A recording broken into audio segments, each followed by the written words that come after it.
तो हेडिंग लगाओ इलेक्ट्रोकेमिस्ट्री।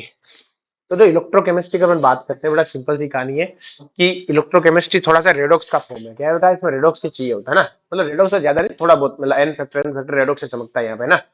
और थोड़ा सा वो टाइट्रेशन भी है इसमें। तो देखो इलेक्ट्रोकेमिस्ट्री में अगर बात करें कि भाई है क्या चीज, तो इलेक्ट्रोकेमिस्ट्री क्या है बेटा, branch of physical chemistry in which we study about a flow of electrons. मतलब जिसमें हम क्या करते हैं, इलेक्ट्रॉन्स के फ्लो के बारे में पढ़ते हैं। अपने पास जनरली इलेक्ट्रॉन्स जगह आइंस होंगे, क्या होंगे बेटा, आइंस। तो अगर अपने को पता है इलेक्ट्रॉन्स का फ्लो इस तरफ हो रहा है, ये बेटा क्या इलेक्ट्रॉन्स के फ्लो की डायरेक्शन है।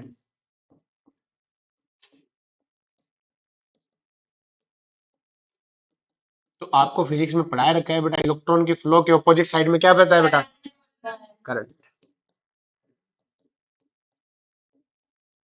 तो करंट हमेशा इलेक्ट्रॉन के कहाँ बहता है बेटा, अपोजिट साइड। मेरा ये चीज तो हमें पता ही है। अब नेक्स्ट वन अगर अपन बात करें बेटा, कि अपने पास हमें जो पढ़ना है वो है सेल। क्या पढ़ना है बेटा, बस सेल हमारे पास क्या होता है। हमसे कोई पूछे कि सेल क्या है, तो सेल बेटा एक डिवाइस है। सेल क्या है कि डिवाइस, जो क्या करती है बेटा, इलेक्ट्रिकल एनर्जी को केमिकल में एंड केमिकल को इलेक्ट्रिकल में, दोनों काम करती है। क्लियर है। तो लिखो सेल सबसे पहले। डेफिनेशन है, कौन पूछ रहा है डेफिनेशन क्या है, इलेक्ट्रॉन से होता है। तो एसपीएम का नाम पूछ लेना बहुत बात है, इलेक्ट्रोकेमिस्ट्री डेफिनेशन थोड़ी पूछेंगे। लिखो बेटा, सेल क्या होता है, सेल समझो कि सेल के बारे में लिखो कि device which convert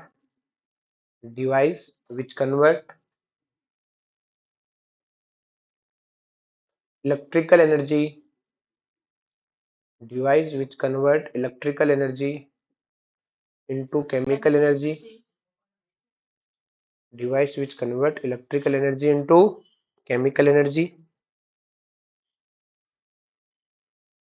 and vice versa। उल्टा भी कर देते हैं।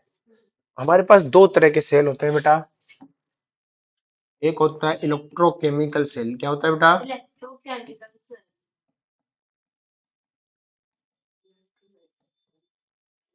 और दूसरा होता है बेटा अपने पास इलेक्ट्रोलाइटिक सेल।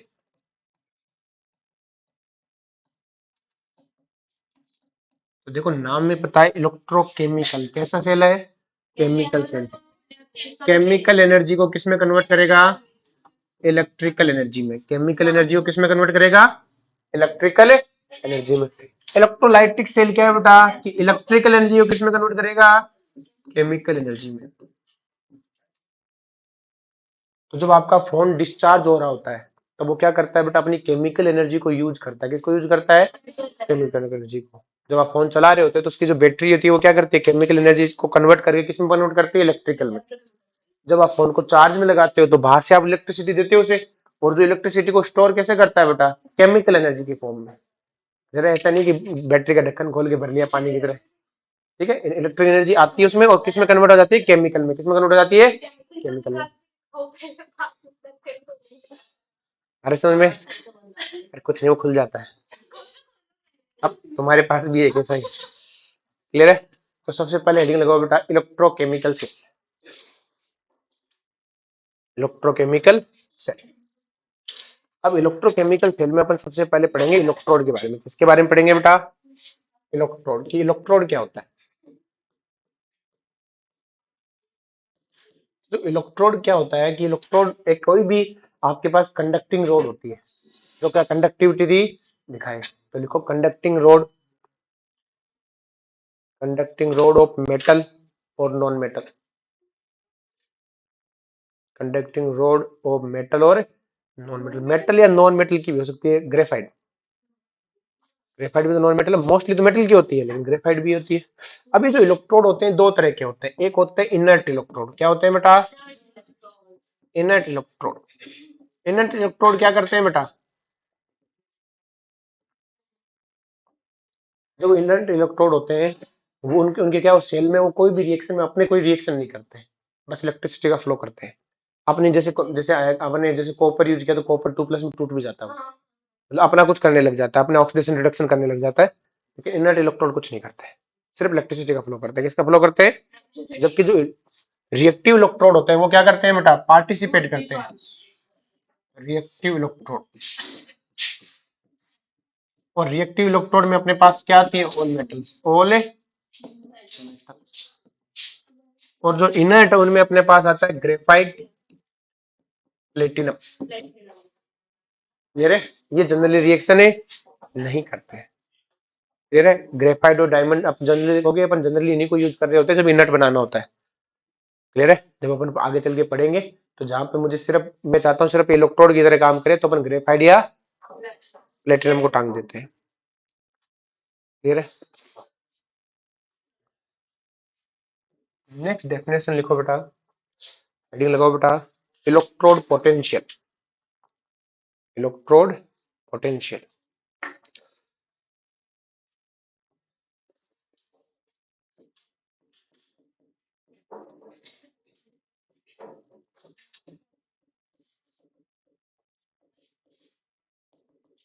अगर इलेक्ट्रोड पोटेंशियल इसको ई से लिखते हैं, किससे लिखते हैं? क्या होता है इलेक्ट्रोड पोटेंशियल? ये दो तरह का होता है, एक होता है ऑक्सीडेशन पोटेंशियल, एक होता है इलेक्ट्रोड पोटेंशियल। डेफिनेशन तो बाद में समझेंगे, पहले समझते हैं होता क्या है। डेफिनेशन बाद में लिखना मतलब ये, ठीक है? यहाँ पे लिखो तो दो लाइन छोड़ते हुए लिखना ना। तो बेटा अपन ने क्या किया, ये दो तरह का होता है, एक होता है ऑक्सीडेशन पोटेंशियल। क्या होता है? Oxidation potential. और एक होता है रिडक्शन पोटेंशियल। क्या होता है?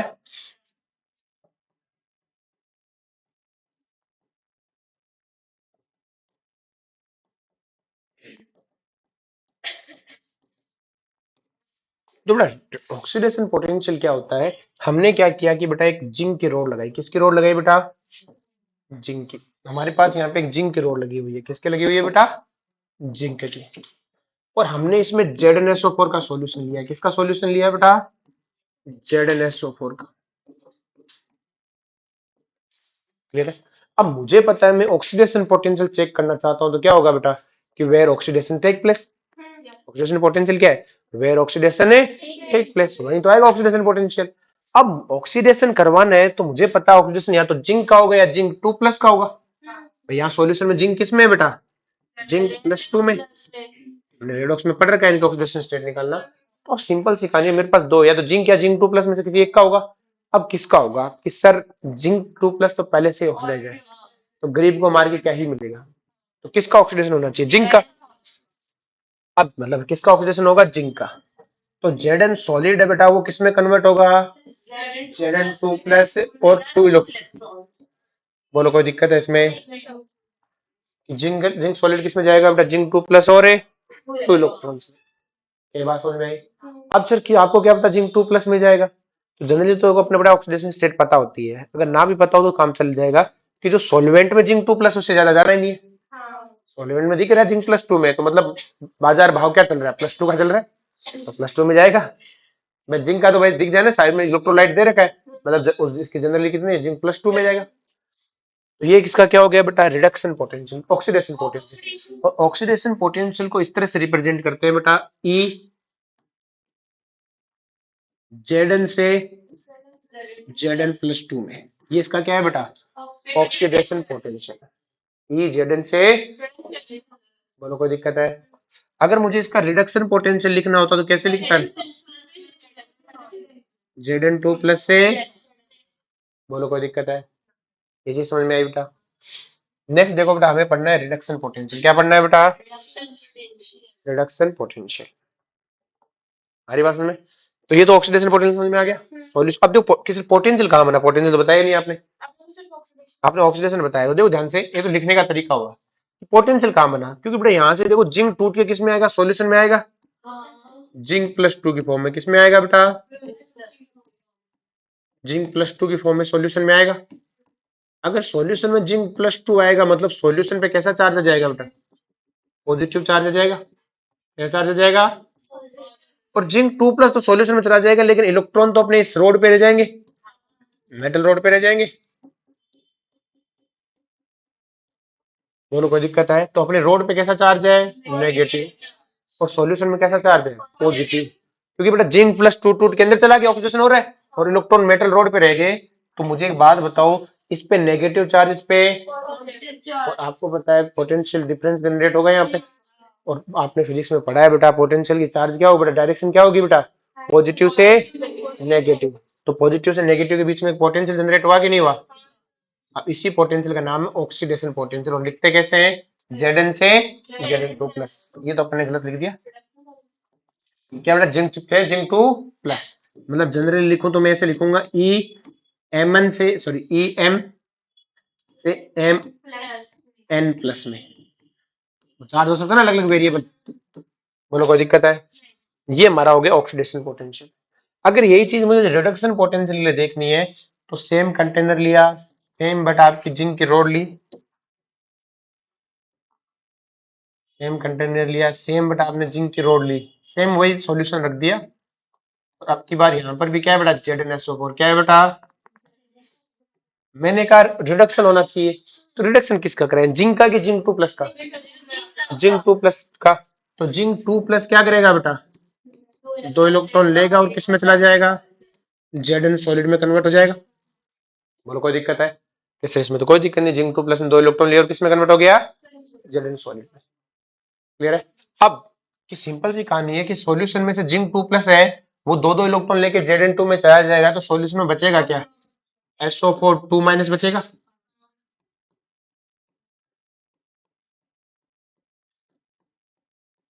अगर सॉल्यूशन में SO4 2 माइनस बचेगा, तो सॉल्यूशन पे कैसा चार्ज आएगा रे, किसा सॉल्यूशन पे नेगेटिव चार्ज आएगा, सॉल्यूशन पे कैसा चार्ज आएगा, सॉल्यूशन से थोड़ी लिए, सॉल्यूशन के पास कहां से इलेक्ट्रॉन, वही तो बता रहे हैं। तो सॉल्यूशन इस पे तो क्या इस पे चार्ज कैसा है बेटा, नेगेटिव। अब इलेक्ट्रॉन तो यहाँ से तो आए नहीं होंगे, भाई कौन है जिंक 2 प्लस को 2 इलेक्ट्रॉन, इस भिखारी को 2 इलेक्ट्रॉन दे सकता है, मेटल रोड। अब मेटल रोड के पास कहां से आएंगे, क्योंकि बेटा हमने रेडॉक्स पढ़ा है, रेडॉक्स में पढ़ रखा है रिडक्शन ऑक्सीडेशन साथ में होते हैं, ये दोनों कनेक्टेड होते हैं, दोनों क्या होते हैं, कनेक्टेड। तो एक तरह से इलेक्ट्रॉन इसी ने दिए एक बार के लिए, तो अगर इसने इलेक्ट्रॉन दिए हैं तो इस पे चार्ज कैसा आएगा, पॉजिटिव है। मेटल दे सकता है इलेक्ट्रॉन, और तो कोई दे नहीं सकता, बोलो कोई दिक्कत है। तो हमारे मेटल पे कैसा चार्ज आएगा, पॉजिटिव, और उस पे कैसा आएगा, नेगेटिव। तो फिर से हमें पॉजिटिव से नेगेटिव में एक पोटेंशियल जनरेट होता हुआ दिखेगा, उस पोटेंशियल को क्या बोलते हैं, रिडक्शन पोटेंशियल। तो रिडक्शन पोटेंशियल को कैसे दिखते हैं, ई Zn2 प्लस से Zn, या फिर क्या लिखेंगे, ई Mn प्लस से M। आ रही बात समझ में, कोई दिक्कत है इसमें। अब देखो बेटा जनरली हम क्या बोलते हैं, कि जो जिंक का ऑक्सीडेशन पोटेंशियल है, जिंक का और जिंक 2 प्लस का रिडक्शन पोटेंशियल मैग्नीट्यूड वाइज क्या होंगे, सेम। जिंक का रिडक्शन पोटेंशियल कुछ होता ही नहीं, लेकिन हम बोलते हैं जिंक का ऑक्सीडेशन और जिंक का रिडक्शन पोटेंशियल सेम। जिंक का रिडक्शन पोटेंशियल बोलने का मतलब हो गया जिंक आयन का रिडक्शन पोटेंशियल, पर मैं बोलूंगा ऐसे ही कि जिंक का ऑक्सीडेशन पोटेंशियल और जिंक का रिडक्शन पोटेंशियल। तो जब मैं जिंक का ऑक्सीडेशन पोटेंशियल बोलूं मतलब जिंक का ऑक्सीडेशन हुआ है, और मैं जिंक का रिडक्शन पोटेंशियल बोलूं तो मतलब जिंक 2 प्लस का, कि उसके आयन का रिडक्शन हुआ है। रिडक्शन तो आयन का ही होगा ना, उसका कैसे होगा। और बोला ऐसे जाता है कि जिंक का ऑक्सीडेशन पोटेंशियल और जिंक का रिडक्शन पोटेंशियल। तो जब मैं रिडक्शन पोटेंशियल बोलूं तो मेटल के आयन का, और मैं बोलूं ऑक्सीडेशन पोटेंशियल तो मेटल का, मेटल ही ऑक्सीडाइज होगी, आयन तो नहीं होगा। और बोलते अपन ऐसे हैं कि जिंक का ऑक्सीजन पोटेंशियल जिंक का। अब मुझे पता है इस रिएक्शन में और इस रिएक्शन में कोई डिफरेंस नहीं है, सिर्फ रिवर्स किया गया है। क्या किया गया है, तो इसका मतलब क्या है कि जो जिंक का ऑक्सीडेशन पोटेंशियल, जिंक के का मॉडुलस इक्वल है जिंक आयन के रिडक्शन पोटेंशियल के। बोलो कोई दिक्कत है। जिंक ऑक्सीडेशन और जिंक आयन के रिडक्शन पोटेंशियल दोनों क्या है बेटा, मैग्नीट्यूड वाइज सेम होते हैं, बट साइन वाइज ऑपोजिट होते हैं। साइन वाइज क्या होते हैं, अगर ये प्लस एक्स है तो ये माइनस एक्स होगा, ये माइनस एक्स है तो ये, बोलो कोई दिक्कत है, इससे ज्यादा कोई डिफरेंस है नहीं है। तो अब हमसे कोई पूछे कि इलेक्ट्रोड पोटेंशियल क्या है, तो हम क्या बोलेंगे कि when a electrode dip in its own electrolytic solution due to polarisation, due to a potential generate known as electrode potential। समझ में आया, तो लिखो इलेक्ट्रोड पोटेंशियल की definition, when metal when metal is dipped in when a metal dip in its own electrolytic solution, its own electrolytic solution due to polarization, a charge generate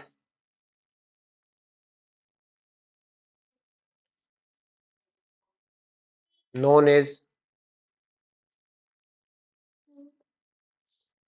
electrode potential. दो तरह का होता है, reduction potential और oxidation potential. Charge generate हुआ ना बेटा, positive negative charge generate known as sorry potential generate, sorry charge generate नहीं, potential generate, sorry potential generate when a metal dip in its own electrolytic solution due to polarization, a potential generate known as electrode potential, sorry potential लिख रहे हैं ना, potential generate known as. बोलो कोई दिक्कत है इसमें?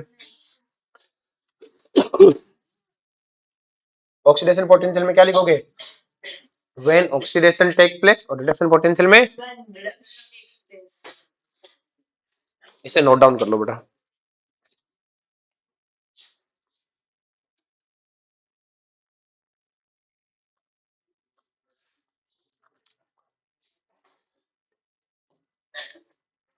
नेक्स्ट लिखो बेटा,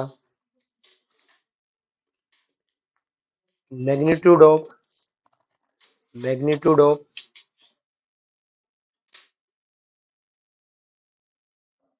oxidation potential of metal, oxidation potential of a metal and reduction potential of metal ion, and reduction potential of a metal ion are equal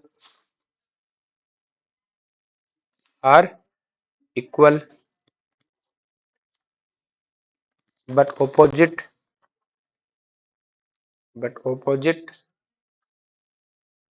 in sign। लेकिन sign में क्या होते हैं बेटा? अपोजिट। नेक्स्ट हेडिंग लगो बेटा, standard electrode potential, standard electrode potential,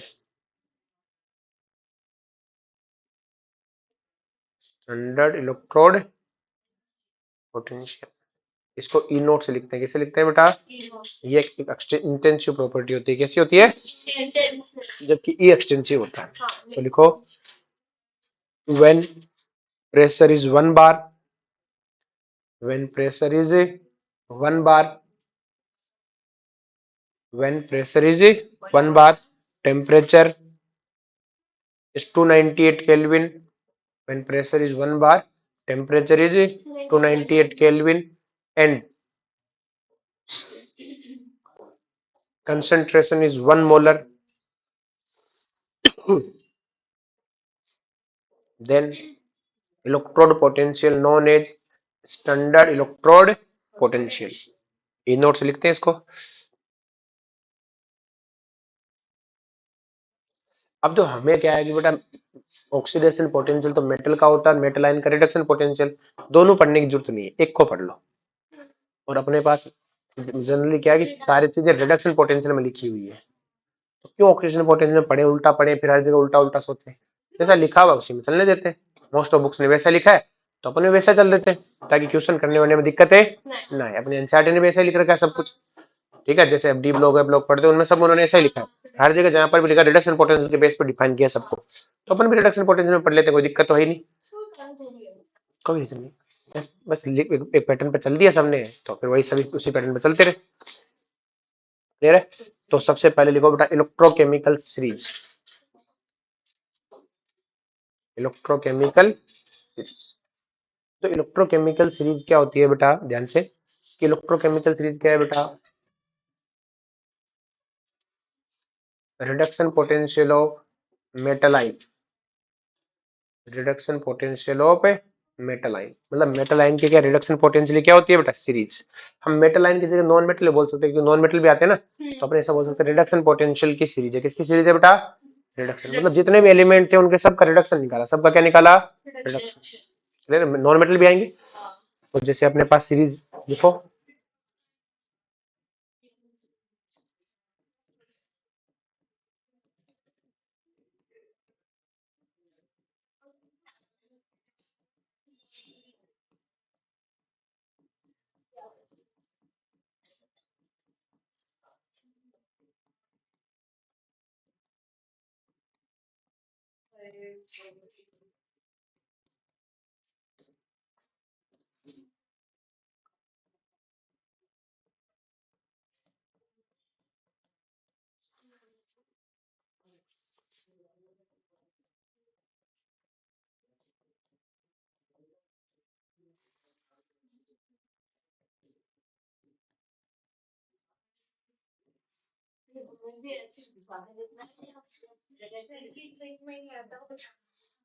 लिख लो तुम्हें जैसा पसंद आए।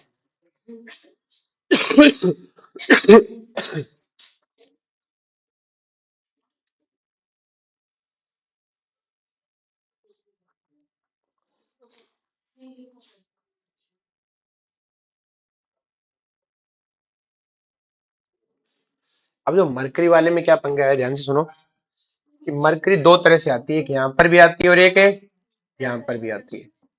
जब Hg2+ है तो यहाँ आती है, और Hg2+ में यहाँ आती है। मरकरी दो जगह आती है, कितनी जगह आती है, दो। ऊपर नीचे दोनों जगह होती है। सिल्वर के ऊपर नीचे दोनों जगह क्या होती है, मरकरी पहले +1 होती है, नीचे +2 होती है। लेकिन अपने ज्यादातर सीरीज का काम नहीं पढ़ना, अपने बस मोस्ट ऑफ थोड़ा बहुत ही काम है, शुरू में समझने के लिए चाहिए, बाद में ज्यादा सीरीज का काम है नहीं, बिना सीरीज का काम चल जाता है। क्लियर है? नहीं वो मोस्ट ऑफ वो याद हो जाएंगे, तो मोस्ट ऑफ वो तो याद हो जाता है, जो छोटा मोटा होता है ना, जैसे मरकरी का ऊपर नीचे ये ज्यादा काम नहीं आते, और नीचे भी मरकरी। ऊपर जो मरकरी है वो +2 में Hg2+ मतलब मरकरी +1 है, और नीचे Hg2+ है मतलब मरकरी +2 में। ऊपर मर्क्यूरस है, नीचे मर्क्यूरी का है।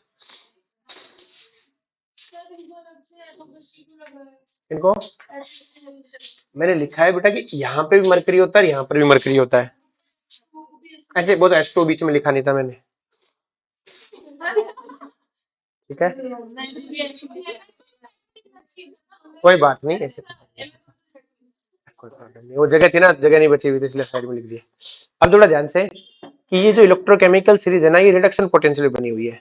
हाइड्रोजन का रिडक्शन पोटेंशियल है 0, कितना है, एज्यूम्ड है, और ये स्टैंडर्ड है, क्या है बेटा, स्टैंडर्ड पोटेंशियल के लिए बनी हुई सीरीज है। स्टैंडर्ड रिडक्शन पोटेंशियल किसका बना हुआ सीरीज है, सारे रिडक्शन पोटेंशियल नहीं, स्टैंडर्ड में बनी हुई है। अब जब इसमें अगर मैं सीरीज में देखूं तो ऊपर वाले का माइनस है, नीचे वाले का प्लस है, इसका मतलब ऊपर वाला रिड्यूस होना ही नहीं चाहता, नीचे वाले।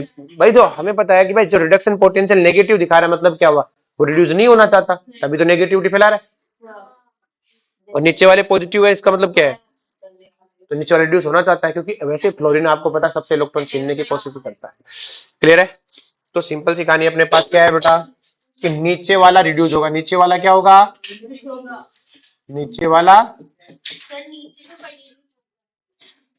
ये ले माता, तू भी खुश रहे, नीचे वाला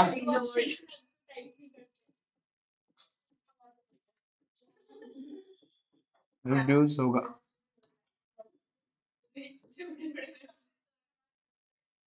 चलो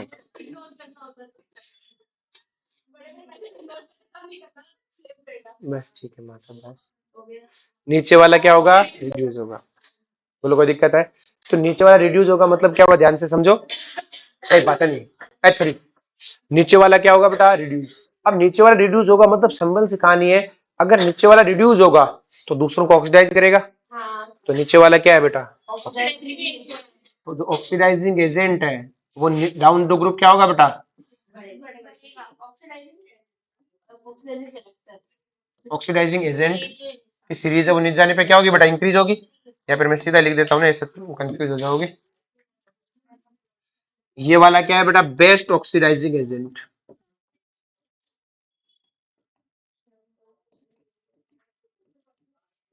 मेरा ये क्या है बेटा, बेस्ट ऑक्सीडाइजिंग एजेंट। अब ऊपर वाला रिड्यूस तो होगा नहीं, तो ऑक्सीडाइज होगा, और खुद ऑक्सीडाइज होगा, दूसरों को क्या करेगा, रिड्यूस। तो ऊपर वाला क्या हो गया, बेस्ट रिड्यूसिंग।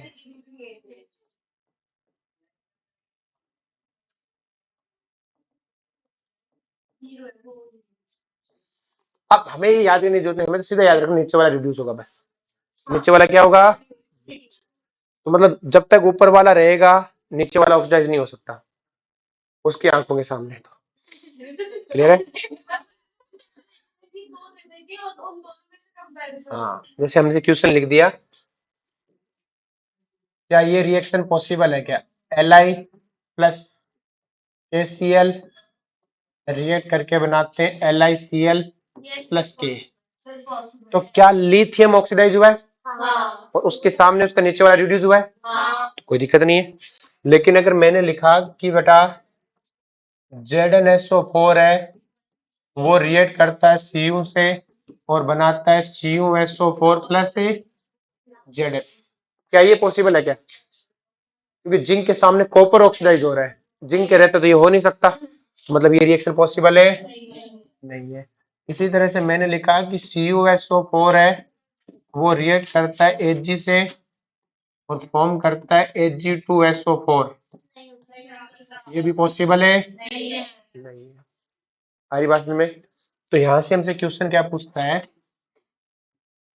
कि हमें इसे कंटेनर दे देता है, क्या दे देता है, कंटेनर। हमने कहा ये जिंक का कंटेनर है, किसका कंटेनर है, और हमने उसमें CuSO4 रख दिया, क्या रख दिया, CuSO4। ये कॉपर का कंटेनर है, इसमें हमने रख दिया बेटा ZnSO4, क्या रख दिया, ZnSO4।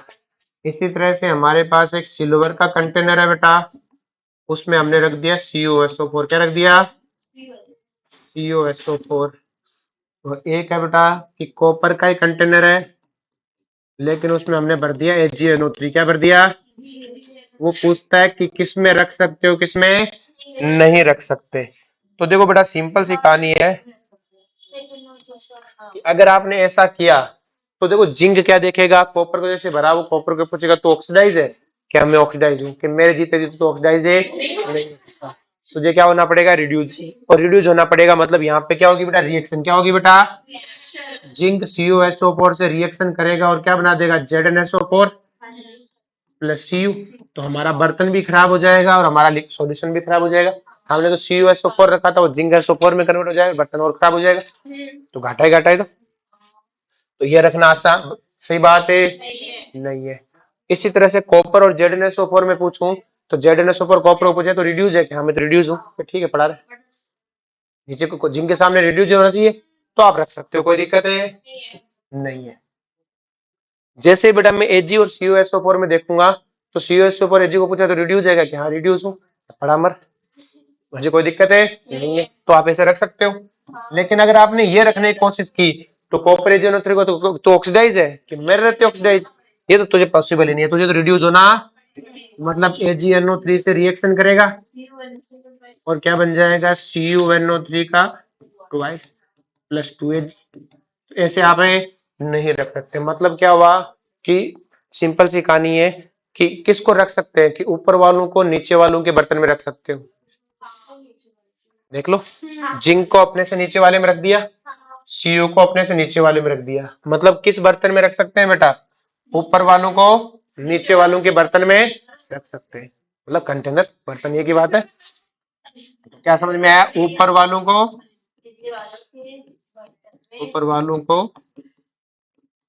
नीचे वालों के बर्तन में रख सकते हैं, मतलब क्या हुआ कि जिसका रिडक्शन पोटेंशियल कम है उसको ज्यादा रिडक्शन पोटेंशियल में रख सकते हैं। ऊपर वालों का कम ही है, नीचे वालों, ऊपर वालों नेगेटिव है ना, -3 और -2 में से -3 कम है, ऊपर वालों का -3 है तो -3 तो कम हुआ ना रिडक्शन पोटेंशियल, तो क्लियर है। तो क्या लिख सकते हैं, लोअर रिडक्शन पोटेंशियल एलिमेंट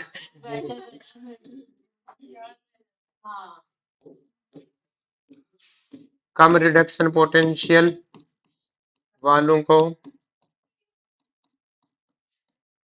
ज्यादा रिडक्शन पोटेंशियल वालों में रख सकते हैं, बस उल्टा नहीं रख सकते, ठीक है। मतलब ज्यादा वालों को कम में नहीं रख सकते, पता है मुझे।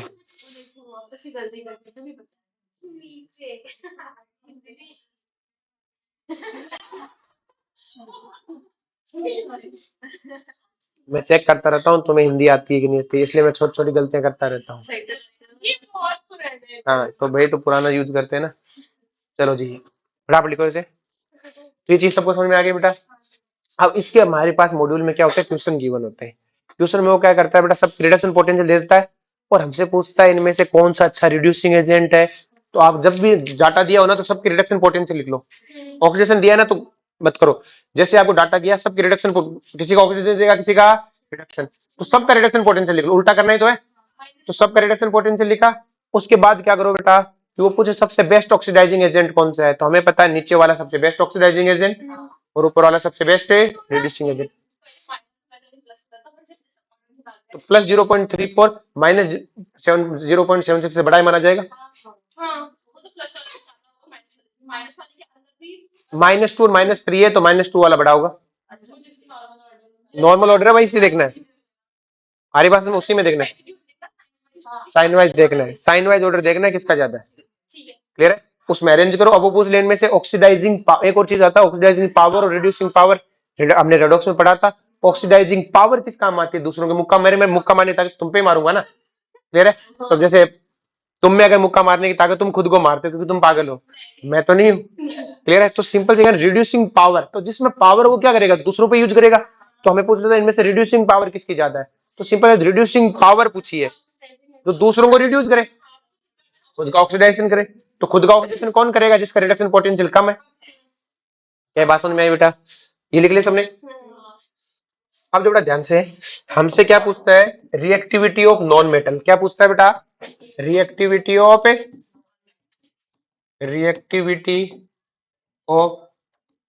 Non metal. हमसे रिएक्टिविटी पूछता है नॉन मेटल, किसकी पूछता है बेटा, नॉन मेटल की।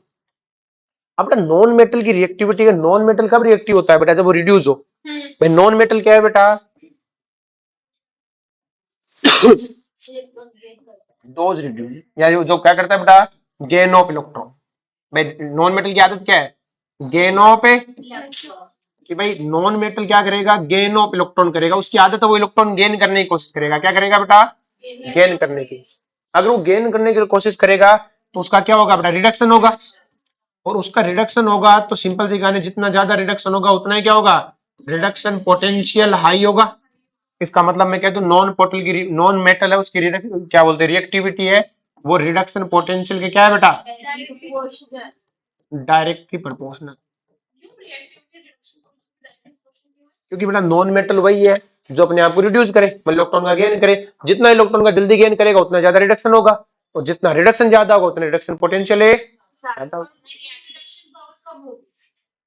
पावर वो अलग बात, उसको फिर अलग से लेते हैं, बीच में कंफर्म करेंगे नहीं ना, वो लास्ट में देख लेंगे। अपने अपने को जब पूछा जाए रिड्यूसिंग पावर मतलब खुद को दूसरों को रिड्यूस करना, खुद को ऑक्सीडाइज करना, तो अलग अलग स्टेटमेंट रखो, बस लास्ट में उसको बदल दिया फिर अपने हिसाब से सोल्व कर दिया करो। अब जैसे हमसे पूछ ले रिएक्टिविटी ऑफ मेटल,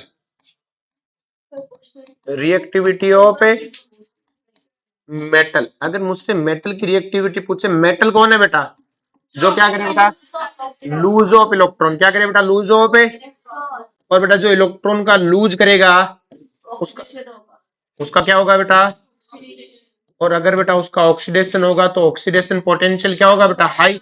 और ऑक्सीडेशन पोटेंशियल अगर हाई हुआ तो रिडक्शन पोटेंशियल क्या होगा, कम। मतलब मेन अपने तो नॉन रिडक्शन पोटेंशियल से पढ़ रहे, तो नॉन मेटल क्या देखेंगे, inversely proportional to reduction potential. अब इनवर्सली प्रोपोर्शनल में आप डिवाइड करके आंसर मत निकालना,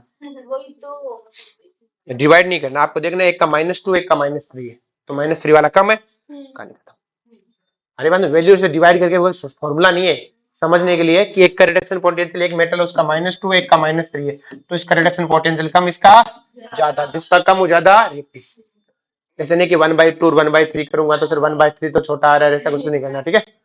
इसमें फंसना नहीं है, सिर्फ समझाने के लिए, थ्योरेटिकली समझाया। कैसे समझाया है, थ्योरेटिकली जैसे अपन बोल देते हैं ना कि vapour pressure inversely proportional to boiling point, तो कोई रिलेशन थोड़ी है वो, चलिए तो कंपैरिजन है कि एक बढ़ेगा तो एक घटेगा, उस वाले कंपैरिजन में है ना। ये चीज समझ में आई बेटा। वो हमसे पूछता है वहां पे मेटल की रिएक्टिविटी, तो सबके रिडक्शन पोटेंशियल निकाल दो। इस रिडक्शन पोटेंशियल कैसे निकालना है, हमें उसने लिख दिया कि जिंक से जिंक 2+ -0.76, हमें लिख दिया ई, लिख दिया जिंक के नीचे कौन आता है, कोई और मेटल लिख लेते हैं, कॉपर से, अपन कॉपर ले लेते हैं, कॉपर से कॉपर 2+ -0.34, क्लियर है। तो सिंपल सी कहानी, अब हम इन दोनों में कंपैरिजन करना है कि कौन सा ऑक्सीडाइजिंग एजेंट अच्छा है। तो देखो पहले, अब देखो ध्यान से, अभी रिडक्शन पोटेंशियल लिखा हुआ है, क्या ऑक्सीडेशन पोटेंशियल लिखा हुआ है, और हमने तो रिडक्शन पढ़ा है, तो हम इनका क्या निकालेंगे बेटा, रिडक्शन पोटेंशियल। तो रिडक्शन पोटेंशियल इसका क्या है, कैसे लिखेंगे बेटा, ई Zn2+ से कितना आएगा बेटा, पर ये प्लस था पहले, -0.76, और ई Cu2+ से Cu क्या आएगा, +0.34। अब बताओ नीचे कौन है, नीचे जाने बढ़ते हुए दिखना चाहिए, नीचे जाने पे कॉपर है, तो अब से आप ये समझ सकते हो कि सर इसका रिडक्शन पोटेंशियल ज्यादा है, मतलब खुद का रिड्यूस करेगा, तो दूसरों का क्या करेगा, ऑक्सीडाइज, बेस्ट ऑक्सीडाइजिंग एजेंट इन दोनों में से, आ रही बात में। तो ये तो कंपैरिजन वे में चलता है। तो आपको जब मोस्ट ऑफ टाइम क्वेश्चन होता है तो डाटा देता है, क्या देता है, डाटा, बस ये जिंक कॉपर इनका नहीं देता, वो छोटे मोटे जो नाम जो जनरली यूज होंगे ना अपने, उनके नहीं, अभी पढ़ते जाएंगे साथ साथ में जाएंगे, उनके डाटा नहीं देगा, बाकी को लगभग डाटा दे देता है, ऐसे तो हम सबके याद नहीं कर सकते ना, क्लियर है। चलो जी, उतार लो इससे।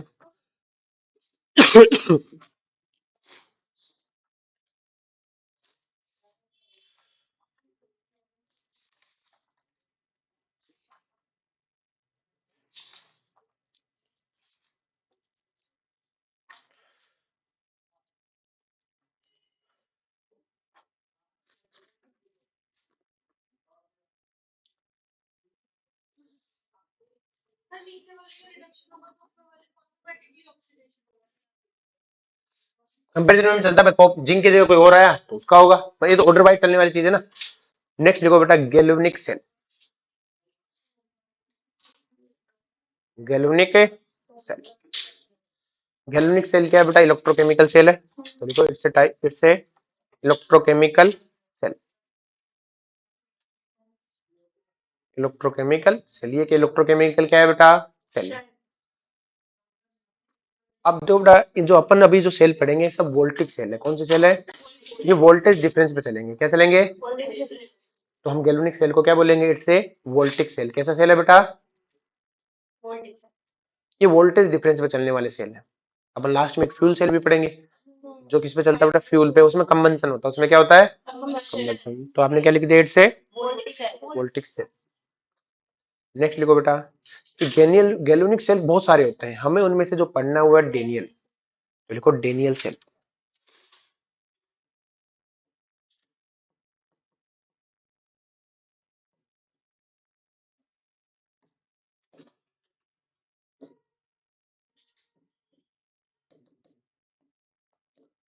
अब तो बेटा डेनियल सेल को पढ़ते हैं कि भाई डेनियल सेल क्या चीज है। तो डेनियल सेल थोड़ा लंबा सा है, पर एक को समझ लो, बाकी सब उसकी कॉपी पेस्ट है। एक समझ में आ गया, मान लो इलेक्ट्रोकेमिकल सेल समझ में आ गया, तो देखो सबसे पहले डेनियल सेल की बात करते हैं। ये अपने पास क्या है बेटा, एक कंटेनर है, बर्तन, ये अपने पास दूसरा बर्तन है, इसमें हमने जिंक की रोड लगाई, किसकी रोड लगाई बेटा, जिंक रोड या जिंक इलेक्ट्रोड, ये हमारे यहाँ पे कौन सा इलेक्ट्रोड है, जिंक इलेक्ट्रोड, क्लियर है। हमने इधर वाले में लगाई बेटा कॉपर इलेक्ट्रोड, क्या लगाया बेटा, और दोनों को कनेक्ट कर दिया वायर से, दोनों को किससे कनेक्ट कर दिया बेटा, वायर से। तो वायर वाला सर्किट एक्सटर्नल होता है, क्या होता है बेटा, एक्सटर्नल, क्योंकि बैटरी के बाहर का पार्ट है। हमने बेटा क्या किया, इधर वाले में ZnSO4 फिल किया, क्या फिल किया बेटा, ZnSO4, और इधर वाले में अपन ने क्या फिल किया बेटा, CuSO4 फिल आउट किया। अब हमने इन दोनों को आपस में कनेक्ट कर रखा है, तो एक होगा एनोड, एक होगा कैथोड। अब देखो एनोड कैथोड नाम है बेटा, ये कोई टर्मिनोलॉजी नहीं है। एनोड क्या है बेटा, वेयर ऑक्सीडेशन टेक प्लेस, जहां पर भी हो जाएगा, वेयर ऑक्सीडेशन टेक प्लेस, जहां पर ऑक्सीडेशन होता है वही एनोड है। और कैथोड क्या होता है बेटा, तो कैथोड क्या है बेटा, where reduction take place, where reduction take place, जहां पे रिडक्शन होता है वो कैथोड, जहां पे ऑक्सीडेशन होता है वो एनोड। ये चीज समझ में आई बेटा। नेक्स्ट चीज समझो बेटा यहाँ पे कि भाई हमें चीज, दो चीज तो क्लियर होगी, एक तो रिडक्शन पे होगा, एक पे ऑक्सीडेशन होगा। अब समझ है कि कौन ऑक्सीडेशन होगा कौन रिडक्शन होगा। तो जिंक और कॉपर में से इलेक्ट्रोकेमिकल चीज में नीचे कौन है, कॉपर, और जो नीचे उसी का रिडक्शन होगा, नीचे उसी का रिडक्शन होगा, और जिसका रिडक्शन होता है वो तो कैथोड है। इसका मतलब कॉपर कैथोड, ये एनोड। अब ये एनोड तो बन गया, तो जिंक और जिंक 2 प्लस में से ऑक्सीडेशन किसका होगा, जिंक का। भाई जिंक 2 प्लस तो पहले से ऑक्सीडाइज है ना, तो एनोड पे क्या होगा कि इससे जिंक सॉलिड है, वो किस में कन्वर्ट होगा बेटा, 2 इलेक्ट्रॉन में। अब कैथोड पे रिडक्शन होगा, और कैथोड कौन है बेटा, कॉपर, और तो कॉपर का रिडक्शन होगा, कॉपर 2 प्लस, 2 इलेक्ट्रॉन लेके किस में चला जाएगा, कॉपर सॉलिड में। ये कहां से आ रहा है बेटा, इक्वस से, क्योंकि यहाँ अभी हमने पढ़ लिया था कॉपर का तो रिडक्शन होगा नहीं, रिडक्शन किसका होगा, कॉपर 2 प्लस का, क्योंकि कॉपर तो पहले से रिड्यूस है ना, और यहाँ पे ऑक्सीडेशन था, जिंक तो पहले से ऑक्सीडाइज है, और ये आपका चला गया इक्वस में। अब देखो बड़ा ध्यान से, ये जिंक 2 प्लस 2 टूट के सॉल्यूशन में जा रहा है, तो अपने मेटल रोड पे कैसा चार्ज आएगा बेटा, नेगेटिव चार्ज। कैसा चार्ज आएगा, तो इसका मतलब क्या होगा, अपना एनोड का साइन कैसा है बेटा, नेगेटिव। अपने एनोड का चार्ज कैसा है, नेगेटिव। क्लियर है। इसी तरह अगर मैं कैथोड की बात करूं, किसकी बात करूं बेटा, कैथोड की, तो कैथोड पे अगर ध्यान से देखो तो Cu2 प्लस 2 इलेक्ट्रॉन मेटल से ले रहे हैं, तो रोड पे चार्ज कैसा आएगा, तो कैथोड पे चार्ज कैसा आएगा, पॉजिटिव। बोलो कोई दिक्कत है, यहां तक समझ में आया बेटा। इस तरह चार्ज कई बार कंफ्यूज कर जाता है, हम ऐसे बना के देखेंगे क्या कि कहाँ पे आया कहाँ पे नहीं आया। तो आप एक चीज बोलो कि जो इलेक्ट्रोलाइटिक सेल होगा ना, इसके बाद पढ़ेंगे, वो तुम्हारा अपना सेल है, वो तुम्हारा, और बोलो इलेक्ट्रोकेमिकल सेल हमारा अपना नहीं है, पराया है। तो अब तुम क्या पढ़ते हो, तुम्हारा जो मंद बुद्धि दिमाग है वो क्या कहता है कि एनोड पॉजिटिव कैथोड है नेगेटिव, यही बोलता है दिमाग में हमेशा कि एनोड तो पॉजिटिव कैथोड है नेगेटिव। तो तुम ये कहो ये हमारा अपना सेल नहीं है, इलेक्ट्रोकेमिकल दिखते क्या ना, ये हमारा अपना सेल है नहीं है, तो आपने कहा एनोड का तो हमारा अपना है नहीं, हम तो उल्टा लिखेंगे, नेगेटिव कैथोड है पॉजिटिव। जब इलेक्ट्रोलाइटिक आएगा ना, दोनों सेल एक साथ चलेंगे तो बैटरी में, बैटरी में चलेंगे तो आप फिर आप कहोगे कि हम ही मूर्ख थे। जो पॉजिटिव होता है वो हमेशा पॉजिटिव होता है, जो नेगेटिव होता है हमेशा नेगेटिव होता है, बस नाम बदलता है, नाम बदलता है, बाकी कुछ नहीं है। तो आप इसे याद रखो कि इलेक्ट्रोकेमिकल सेल हमारा उल्टा, आपके दिमाग में तो नोट पॉजिटिव रहता है ना, तो इसे याद रखो कि इलेक्ट्रोकेमिकल सेल हमसे उल्टा। जब भी इलेक्ट्रोकेमिकल सेल दिख जाएगा तो सेल को आप देखते हैं थोड़ी देर में पढ़ोगे ना, तो देखते हो तो इलेक्ट्रोकेमिकल सेल है कि ठीक है, तो ये हमारा उल्टा है, तो इनोड का उल्टा कैथोड का उल्टा। साइन बहुत इंपॉर्टेंट होता है, ठीक है। अब देखो बड़ा ध्यान से कि हमें ये चीज तो समझ में आ गई, लेकिन ये सेल कंप्लीट नहीं है, क्योंकि सर्किट ही कंप्लीट नहीं है। तो हमें क्या चाहिए बेटा, सॉल्ट ब्रिज। क्या चाहिए बेटा, हेडिंग लगाओ बेटा, सॉल्ट ब्रिज। हेडिंग लगाओ बेटा, साल्ट ब्रिज। अब जो बेटा साल्ट ब्रिज क्या होता है, साल्ट ब्रिज कुछ नहीं होता है, इन्वर्टेड यू शेप ट्यूब होती है। क्या होती है बेटा, इन्वर्टेड यू शेप आपकी ट्यूब होती है।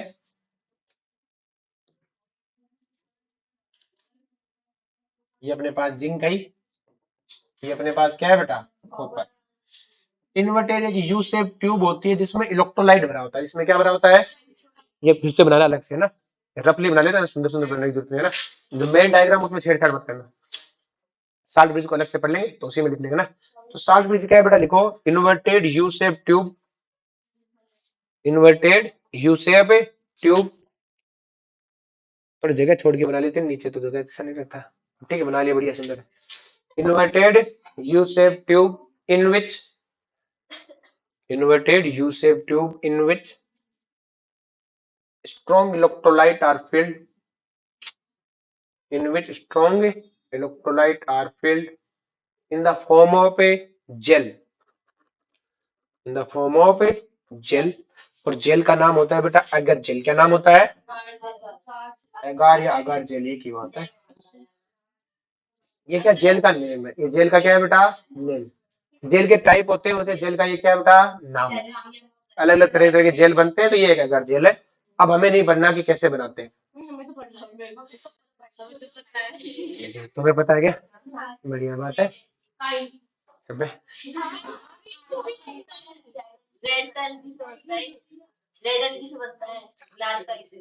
हम भाई में पढ़ाते हैं तुमको? भाई में पढ़ते हो क्या तुम लोग? चलो बढ़िया है, हम जैसे सुबह सुबह से नहीं पढ़ते। नेक्स्ट वन देखो बेटा ध्यान से। तो अपने को ये चीज तो समझ में आ गया, जेल। अब ये क्वेश्चन आता है कि जेल फॉर्म में क्यों रखते हैं। तो सिंपल सी कहानी, आप एक्वस नहीं रख सकते। आप एक्वस तो रख नहीं सकते क्योंकि आपने ट्यूब को उल्टा रखा। एक्वस रखा तो सारा नीचे आ जाएगा।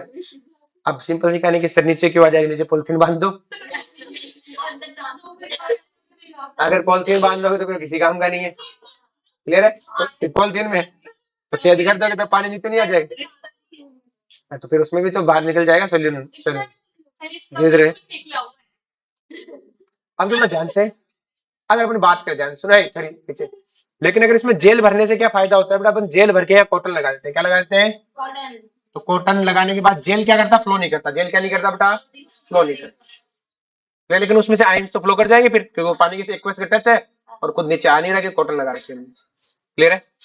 अब बेटा हेडिंग लगाओ बेटा। इसी में साल में चल रहा है properties of electrolyte. Properties of electrolyte used in salt bridge। properties of electrolyte used in salt bridge। Salt bridge में जो इलेक्ट्रोलाइट यूज होता है उसकी properties. Properties of electrolyte used in salt bridge. ठीक है, तो जो बड़ा सिंपल सी कहानी है, उसकी प्रॉपर्टीज में बात करें तो पहली प्रॉपर्टी तो उसकी यही है बेटा, खुद की पंचायती ना करें। मतलब चुपचाप काम दिया है वही करे, बाकी कुछ ना करे। क्लियर है? तो अपना काम ना करे, मतलब होता है ना आगे खुद का, मतलब होता है ना खुद की रिएक्शन कराने लग गया कि ये नहीं ऐसा होगा, ये रिएक्शन ऐसी होगी ना, ऐसा नहीं चाहिए। तो लिखो electrolyte must be inert. Electrolyte must be inert और गिवन सेल। उस सेल के लिए इनर्ट होना चाहिए, बाकी टाइम कैसा रहे हमें कोई दिक्कत है नहीं है, बस उस सेल के लिए इनर्ट रहना चाहिए। फॉर गिवन सेल, जो भी आपका सेल गिवन है उसके लिए इनर्ट होना चाहिए। हमारी बात में नेक्स्ट में लिखो बेटा mobility of ion. Mobility of ion is high and equal. Mobility of ion is high and equal. High होनी चाहिए और इक्वल बराबर होनी चाहिए, बराबर स्पीड में भागनी चाहिए। जो अपने केटाइन और एनाइन है वो दोनों बराबर स्पीड में भागते हुए न्यूट्रल करते हुए जाए, है ना। अब काम आएंगे, बात करते हैं थोड़ी देर में, इसको इस टॉपिक को थोड़ी देर बाद समझते हैं। ठीक है, नेक्स्ट लिखो बेटा work function of salt bridge. Next topic लिखो वर्क फंक्शन ऑफ, इसको थोड़ी देर में समझते हैं बीच में। Work function of A salt bridge. इस सॉल्ट ब्रिज का वर्क फंक्शन क्या है? पहला काम तो ये सर्किट कंप्लीट करना है, तो लिखो it's complete electrical circuit. It's complete electrical circuit.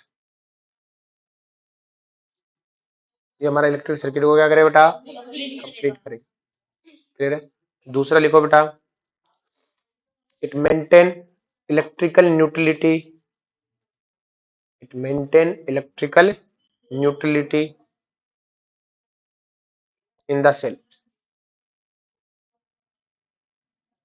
इसी को दूसरे तरीके से लिखते हैं सेकंड पॉइंट को, it remove potential junction. It remove potential junction. ये क्या करता है बेटा? पोटेंशियल जंक्शन को क्या करता है बेटा? रिमूव कर देता है। सर अब समझाओ कैसे कर देता है। देखो सेल को जो आपने शुरुआत में स्टार्ट किया सॉल्ट ब्रिज लगा के, तो सेल तो स्टार्ट हो जाएगा। सेल क्या हो जाएगा बेटा आपका? स्टार्ट। और एक बार सेल स्टार्ट हो गया उसके बाद क्या है बेटा? ये टूट टूट के सॉल्यूशन अंदर आएगा Zn2 प्लस Zn2 प्लस, यहाँ से Cu2 प्लस चला जाएगा तो SO4 2 माइनस आएगा। हमें पता है इस पे साइन कैसा है, नेगेटिव, इस पे साइन है, तो यहां से इधर की तरफ एक एक्सटर्नल पोटेंशियल आएगा कि नहीं आएगा, बाहर की तरफ एक्सटर्नल पोटेंशियल आएगा। अब धीमे धीमे शुरुआत में तो कोई इंटरनल था ही नहीं, धीमे धीमे अंदर पॉजिटिव चार्ज आ रहा है, धीमे धीमे नेगेटिव आ रहा है। मैंने कहा इलेक्ट्रोलाइट बस यही काम कर रहा है, आयन ट्रांसपोर्ट के अलावा कोई काम ही नहीं कर रहा होता। तो धीमे धीमे क्या होगा बेटा, पॉजिटिव आएगा, इस पे नेगेटिव आएगा।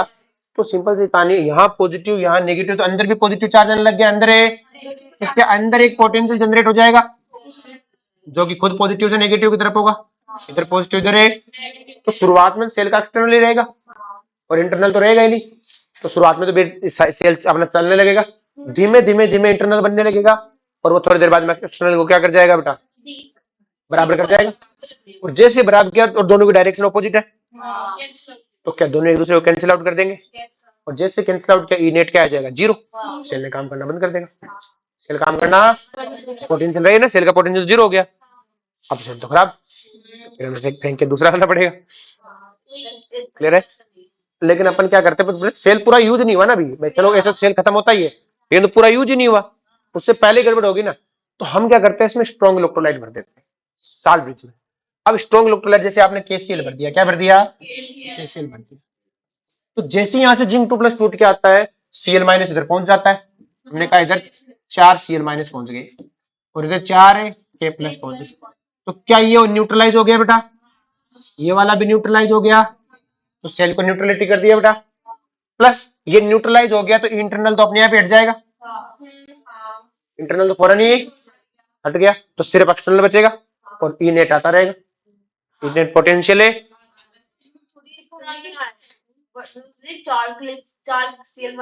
जितना अट्रैक्शन होगा उतना ही तो आएंगे, जितना पॉजिटिव चार्ज बनेगा उतना ही तो आयन को अट्रैक्ट किया जाएगा, ऊपर भी तो आयन के साथ था वो, नीचे जब पॉजिटिव चार्ज ज्यादा होगा तभी तो अट्रैक्ट होकर नीचे आएगा, तो एकदम जीरो नहीं कर देता है कुछ, मतलब उसके बराबर नहीं होने देता कभी भी, एकदम तो जीरो,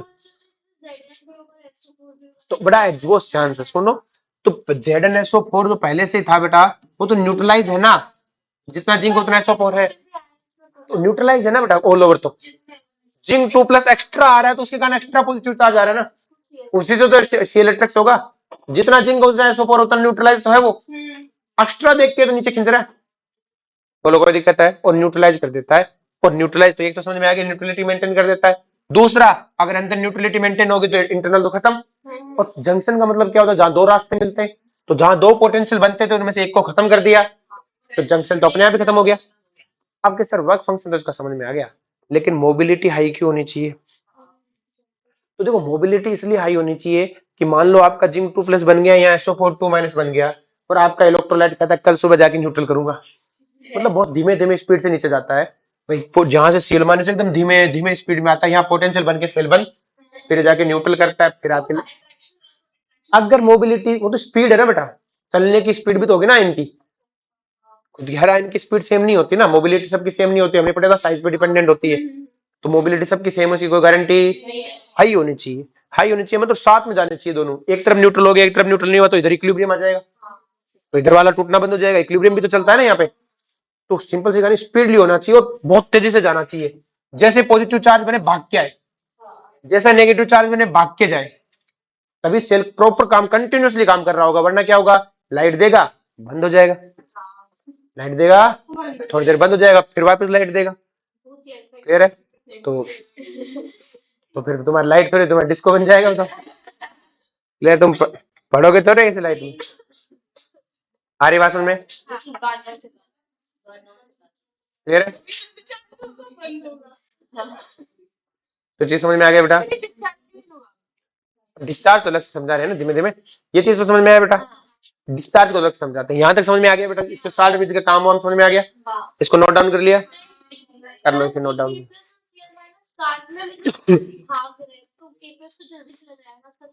ऑलमोस्ट सिमिलर बना है बेटा, एकदम सिमिलर नहीं होते ना, ऐसा इलेक्ट्रोलाइट यूज किया जाता है, सारे इलेक्ट्रोलाइट यूज नहीं किया जाता, जनरली अपने जो इलेक्ट्रोलाइट यूज होते हैं उनमें KCl होता है, Na2SO4 होता है,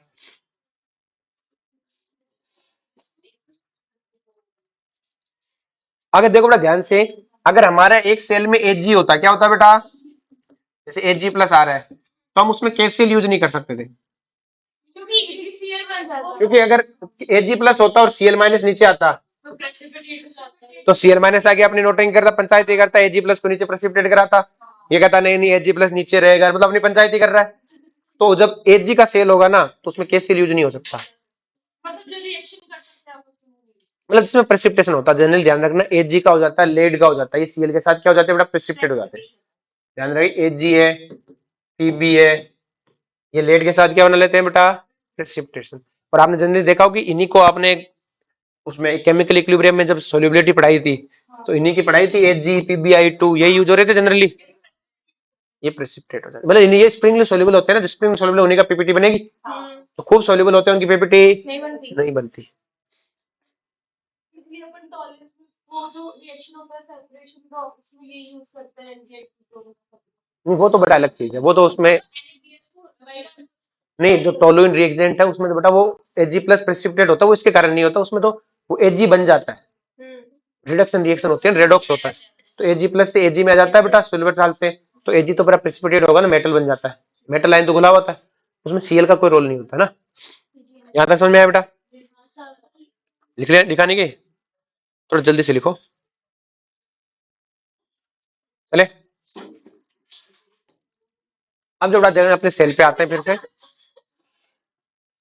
अब अपने सेल में हमें ये चीज तो पता लग गई कि यहाँ साल्ट ब्रिज होगा, यहाँ पे क्या होगा बेटा, उसको अपन पढ़ के आ चुके।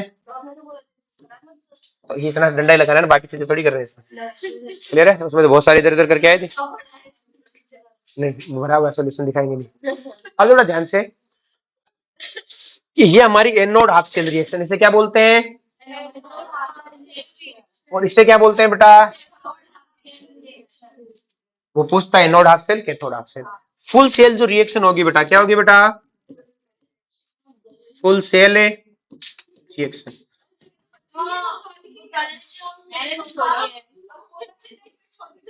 चलो कोई ना, नीचे लिख लो कहीं पर,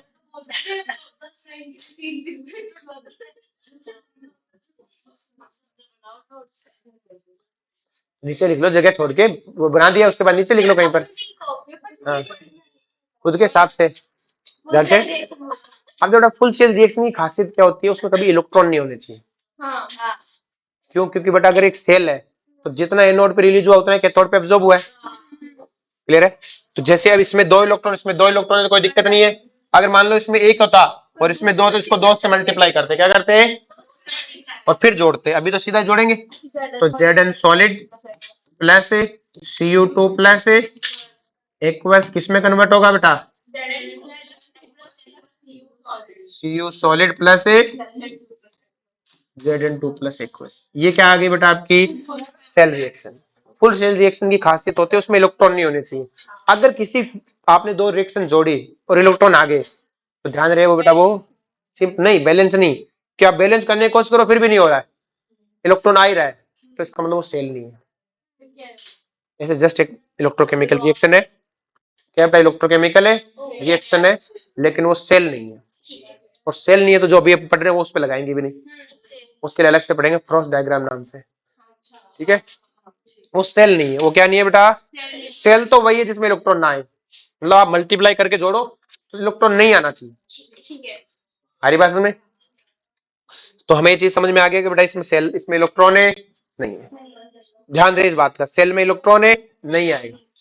अब बेटा हमसे पूछता सेल रिप्रेजेंटेशन, सेल है, अब जो सेल रिप्रेजेंटेशन के कई तरीके होते हैं बोलने, तो जो सेल रिप्रेजेंटेशन रूल लिखे होते हैं, हमें रूल की लिखने की जरूरत नहीं है। पहले आप एनोड का रोना रहो, फिर बीच में साल्ट ब्रिज लगाओ, और फिर क्या कर दो, कैथोड का रोना रो दो, एनोड का रोना। अब देखो रोने के समय ऐसा नहीं है कि आप सारा ही रो दो, थोड़ा ही रो दो, ठीक कैसे, हाँ सही, मतलब आपको ज्यादा ज्ञान नहीं देना है वहां पे, कि ज्यादा ज्ञान नहीं देना मतलब कि ध्यान से, जैसे आप, जैसे तुम कोई दवाई ववाई खरीदते हो या फिर कुछ भी लेते हो तो उसपे आप जब उसका प्रिस्क्रिप्शन पढ़ते हो तो उसपे क्या लिखा रहता है, अनपढ़ बच्चे नहीं पढ़ पाते, पढ़े लिखे बच्चे पढ़ पाते हैं, तो उसमें सीधा सीधा लिखा होता है ये ऐड किया था बस, वो ये नहीं लिखते हमारे ये बना रहे थे तब एक चूहा गिर गया था उसको निकाल के हमने बाहर फेंका, तो वो लिखते नहीं ऐसा कि इसे बनाते समय क्या हुआ था कि इसमें थोड़ा सा हमसे क्या मिट्टी भी गिर गई थी, फिर हमने सोचा कोई बात नहीं, बराबर सारा नहीं लिखते, सिर्फ ऊपर ऊपर की बात, सिर्फ क्या है बेटा? हाँ, देख कितनी होशियार है बच्ची। तो हमें सीधा सीधा लिखना है, मतलब जिंक से जिंक 2+, जिंक सॉलिड से Zn2+ aqueous, salt bridge Cu2+ से Cu सॉलिड। आपको ये नहीं लिखना है इसके 2 इलेक्ट्रॉन थे। अगर मान लो ये ऐसा होता कहीं पर 2Ag+ से कन्वर्ट होके 2Ag में गया है, तो आपको लिखने की जरूरत नहीं है कि यहाँ 2Ag थे। आप क्या लिखोगे? Ag+, सॉरी Ag2+ नहीं, Ag+, कि आपको ये लिखने की जरूरत नहीं, आप सीधा लिखोगे Ag+ से Ag। आप ये नहीं लिखोगे 2Ag+ थे, ये थे वो थे ना, Ag+ से Ag। नंबर नंबर बताने की कोई जरूरत है? अब तो बड़ा ध्यान से, हाँ। अब ये जो डबल डंडा ये क्या बताता है? Salt bridge. ये क्या बताता है बेटा? सॉल्ट ब्रिज का साइन है, दोनों को डिफरेंशिएट करने का काम कर रहा है। ये जो सिंगल डंडा है ना बेटा, ये बताता है फेज कन्वर्जन। क्या बताता है बेटा? Phase conversion. अगर ये फेज कन्वर्जन नहीं हो रही है बेटा, तो अपन ये डंडा नहीं लगाएंगे। हम ऐसे सेल पढ़ेंगे जो जिसमें जैसे Fe2+ से Fe3+ हो रहा है, Fe2+ और सेल में Fe3+ है, तो अपन क्या लिखेंगे? Fe2+ कोमा, क्योंकि दोनों सेल के अंदर एक कोश में थे, एक कंटेनर दोनों की फेज एक होती। Fe2+ एक्वस है, Fe3+ एक्वस में गया है, तो फेज कन्वर्जन तो भाई नहीं। तो ये डंडा तो तब लगाएंगे जब ये फेज कन्वर्जन। कंसंट्रेशन तो देखो ध्यान, हाँ बहुत पढ़ाएंगे ना अभी थोड़ी देर बाद में। अब देखो ध्यान से कि इसको बेटा सिंपल सी कहानी है कि देखो सॉलिड की तो कंसंट्रेशन हम 1 लेते हैं, तो वो तो रिप्रेजेंट की नहीं जाएगी, लेकिन एक्वस वालों की कंसंट्रेशन होगी वो रिप्रेजेंट की जाएगी। क्या रिप्रेजेंट की जाएगी? कंसंट्रेशन। तो हम क्या लिखेंगे? Zn सॉलिड ऐसा लिखा सकता है, Zn सॉलिड Zn2+, इसके नीचे लिख दिया जड़ में C1, Cu2+, इसके जड़ में क्या लिख दिया? C2, और Cu सॉलिड। बोलो कोई दिक्कत है इसमें? आगे बात समझ में? तो जड़ में जो चीज लिखी रहेगी वो कंसंट्रेशन, और सॉलिड की लिखी नहीं जाएगी। कोई गैस होगा तो उसका प्रेशर लिखा रहेगा, उसका क्या लिखा रहेगा? कैसे समझ में आ गई बेटा सबको? छाप लो इसे।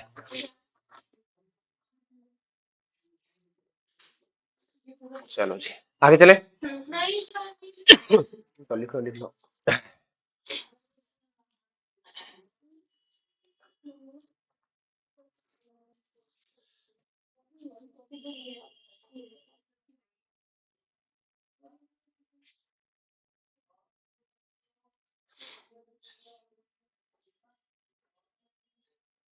चले आगे।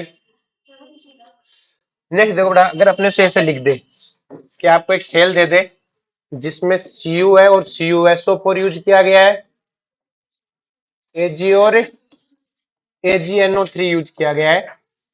अच्छा अपन एक चीज तो उसमें रह गई, एक मिनट रुकना, अभी उसमें एक चीज रह गई, फ्लोप इलेक्ट्रॉन। फ्लोप इलेक्ट्रॉन, अरे बेचारी बात नहीं, फ्लोप।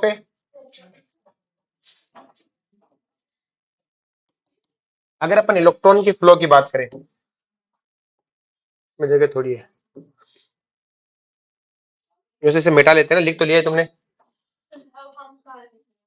तुम नीचे लिखते रहना ना। तो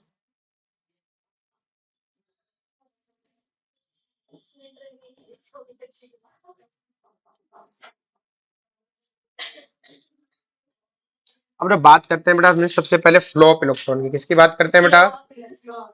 फ्लोप इलेक्ट्रॉन। तो हमारे पास दो सर्किट है बेटा, एक है एक्सटर्नल, क्या है बेटा? और दूसरा कौन सा है बेटा? इंटरनल। तो बेटा देखो इलेक्ट्रॉन हमेशा कहां से फ्लो होंगे बेटा? जिसके पास होंगे वही देगा। तो एक्सटर्नल में मुझे साफ दिख रहा है नोड पे उस पे नेगेटिव चार्ज है, तो नेगेटिव चार्ज से किधर जाएंगे? पॉजिटिव की तरफ। तो मतलब साफ साफ लिख दो, एनोड से कैथोड, एनोड से कैथोड। और मुझे मेटल दे के नाम दे के वो न लिख के तो क्या लिखूंगा? जिंक से कॉपर। अब इलेक्ट्रॉन यहाँ पहुंचे तो नीचे से घूम के अंदर से यूं ही आएंगे, तभी सर्किट है। तो कैथोड से एनोड, तो कॉपर से जिंक। ये तो इलेक्ट्रॉन का फ्लो हुआ। नेक्स्ट हमसे पूछता है flow of current, flow of current, कि भाई करंट का फ्लो बताओ। तो करंट का फ्लो दो में है बेटा, एक एक्सटर्नल और दूसरा क्या है बेटा, इंटरनल। तो अगर मैं एक्सटर्नल और इंटरनल की बात करूं तो मुझे साफ दिख रहा है कि भाई हमें तो इलेक्ट्रॉन का पता होना चाहिए। इलेक्ट्रॉन इधर से इधर गए तो इलेक्ट्रॉन करंट इसके ऑपोजिट, मतलब कैथोड से एनोड, कैथोड से एनोड मतलब है कॉपर से जिंक। जब करंट यहां पहुंच गया तो नीचे से यूं ही जाएगा, एनोड से कैथोड, जिंक से कॉपर। अब जो बड़ा ध्यान से है कि हमें सारा याद करने की जरूरत नहीं, हमें तो सिर्फ एक एक्सटर्नल याद रखना है। ऊपर वाला अपने आप दिख जाता है कि पॉजिटिव से नेगेटिव से पॉजिटिव जाना है, फिर अपने आप बना देंगे सारी कहानी को। अब देखो क्वेश्चन में देखो यहाँ पे आपको इलेक्ट्रॉन आते हुए तो दिखे, लेकिन यहां से यहाँ जाते इलेक्ट्रॉन तो दिखे ही नहीं कहीं। भाई बाहर तो हमें इलेक्ट्रॉन आते हुए दिख रहे हैं ये रहे, लेकिन यहाँ इलेक्ट्रॉन जाते हुए कहीं देखा ही नहीं। तो देखो यहाँ पे आपने क्या देखा कि Cu2+ आया था, उसको दो इलेक्ट्रॉन इधर से मिले थे, मिले थे, तो मतलब इसमें नेगेटिव चार्ज पहुंच गया। अब हमने देखा कि उसी रेशियो में इधर दो पोटेशियम पहुंचे थे और उसी रेशियो में दो Cl- इधर पहुंचे थे, तो क्या बेटा इधर नेगेटिव चार्ज पहुंच गया कि नहीं पहुंच गया, नेगेटिव चार्ज पहुंच गया ना। तो अपन एक तरह से देखे जाए तो नीचे अंदर तो आयंस फ्लो किए हैं, क्या फ्लो किए हैं, पर अपन इलेक्ट्रॉन बोल देते हैं, क्या बोल देते हैं, फ्लो तो आयंस का हुआ है ना। तो हमसे कई बार ये भी पूछ लेता है कि पोटेशियम किधर गया, तो पोटेशियम किधर गया बेटा, कैथोड साइड, Cl- किधर गया, यार ये भी क्वेश्चन पूछ देता है कि पोटेशियम साल्ट ब्रिज से किधर जाएगा और Cl- से ले रहे। आगे बात समझ में, चलो तो इसे लिख लो बेटा फटाफट।